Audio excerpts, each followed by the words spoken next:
नदी पूर्ण अशी वाहून जी येते आता जो टाउन प्लॅनिंग केलं गेलं आहे त्याला बफर झोनसुद्धा काही सोडलं गेलं नाही आहे बघा ना. आता नवीन बांधत होते जेव्हा चालूच होतं तेव्हापासून दाखवले, पण आता हे असे भिंती बांधून त्यांना पण परमिशन दिलं गेलं आहे.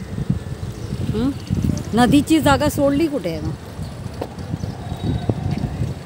समझ रहे हैं ना. ये जो पालेगांव का पूरा जो इस नदी का स्ट्रेच पे जितना है ना, ये सबको ये जो वॉल बना डाला है ऐसे करके, और ये जो बिल्डिंग परमिशन देते जा रहे हैं वहाँ पे. हाँ बांधतील. म्हणूनच म्हणते ना की हे सगळं चुकीचंच चालू आहे ना. हे जो पत्रा बांधून टाकला आणि तुमच्या कचरा नियोजन सॅनिटेशन डिपार्टमेंटचा मला सांगा त्यांचा रोल काय आहे.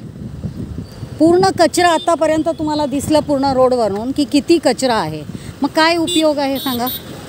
आणि इथे तर हे बांधायचंच मला तेच दिसतं आहेत. आणि आता ह्यांना ते पण दाखवून दिली आहे की ह्याच्यावर पण व्हायला पाहिजे. हा जो इथपर्यंत जो बिल्डिंग वगैरे आलेले आहेत, हा जो इथपर्यंत हा जो पूर्ण बिल्डिंग वगैरे आहे हे सगळं चुकीचं ना नदीच्या जागेवर. आणि अजूनही आता AMCला हे पण करू देऊ नका, आता याच्यासाठी पण पत्र देऊन टाका आधीच.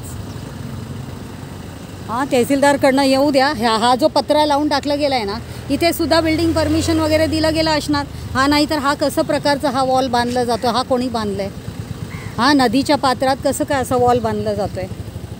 ऋतुजा ह्या एरियाचं पण म्हणजे हा सर्वे नंबरप्रमाणे हा एरियाचं पण कसं प्रकारे आपला सर्वे केला गेला आहे. मला जरा स्पेसिफिकली असे सगळे एरियाजचे कसं म्हणजे सर्वेमध्ये कसं केलं गेलं आणि कसं ते आपण रुंदीचा किती घेतलं आहे, क्रॉस सेक्शनल कसं हे विचार केला. आणि जुन्याप्रमाणे जसं असं हा दिसते पूर्ण नदीच्या पात्रावर आलेले बिल्डिंग्स वगैरे, तर ह्याच्यावर काय कारवाई होईल, कसं ते इलिगली कसे आहेत आणि त्यांच्यावर कसं हे करून आपल्याला नदीला कसं जागा देता येईल फ्लोसाठी, ते आपला पूर्ण हे असायला पाहिजे.